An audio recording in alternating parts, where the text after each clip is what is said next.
দেশের স্বার্থে ফ্যাসিবাদ বিরোধী প্রতিটি রাজনৈতিক দলকে ঐক্যবদ্ধ হওয়ার আহ্বান জানিয়েছেন জাতীয় নাগরিক পার্টি এনসিপির দক্ষিণাঞ্চলীয় মুখ্য সংগঠক হাসনাত আবদুল্লাহ। ব্রাহ্মণবাড়িয়ার এক পথসভায় এই আহ্বান জানান তিনি।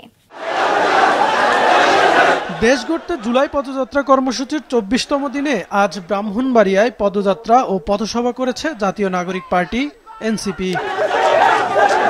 দুপুরে ব্রাহ্মণবাড়িয়া শহরের রেল স্টেশন থেকে পদযাত্রা শুরু হয়ে শহরের পৌর মুক্ত মঞ্চে পথসভায় মিলিত হয়। এ সময় এনসিপির দক্ষিণাঞ্চলীয় মুখ্য সংগঠক হাসনাত আবদুল্লাহ বলেন, মাইলস্টোনের ঘটনা প্রমাণ করেছে ফ্যাসিবাদীরা আবারও ফিরে আসার চেষ্টা করছে। রাজনৈতিক দলগুলোকে সতর্ক করে দিয়ে দেশের স্বার্থে সবাইকে ঐক্যবদ্ধ হওয়ার আহ্বান জানান তিনি।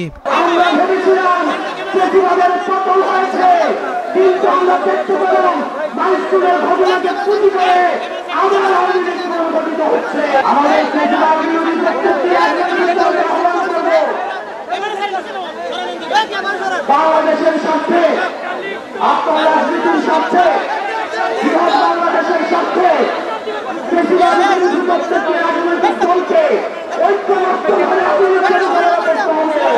দলটির আহ্বায়ক নাহিদ ইসলাম আগামী ৫ই আগস্টের আগেই জুলাই সনদ ও ঘোষণাপত্রের দাবি জানান। জাতীয় নাগরিক পার্টি সংস্কার বিচার নতুন সংবিধানের দাবিতে এগিয়ে যাবে।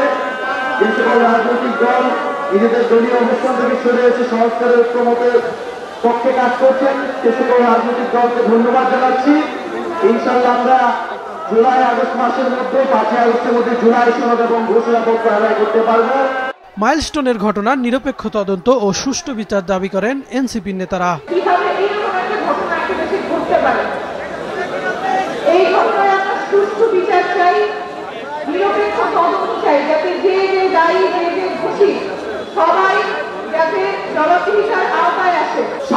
হত্যাকাণ্ড সহ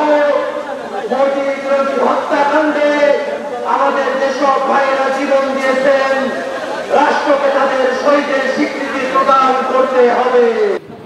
এর আগে সকালে ব্রাহ্মণবাড়িয়া সার্কিট হাউস মিলনায়তনে জুলাই গণ অভ্যুত্থানে শহীদ ও আহতদের পরিবারের সাথে সাক্ষাৎ করেন এনসিপির কেন্দ্রীয় নেতৃবৃন্দ। বিকেলে হবিগঞ্জের পথসভা থেকে দুর্বৃত্তায়নের রাজনীতি প্রতিরোধের হুঁশিয়ারি দেন এনসিপি নেতারা। এলাকায় এলাকায় যে দুর্বৃত্তায়নের রাজনীতি আবার নতুন করে শুরু হচ্ছে, মুজিববাদ পুনর্বাসিত হচ্ছে, চাঁদাবাজ দখলদারিত্বের রাজনীতি ফিরে আসতেছে, আমাদেরকে সেই রাজনীতি ঠেকিয়ে দিতে হবে। মাছরাঙ্গা নিউজ ডেস্ক।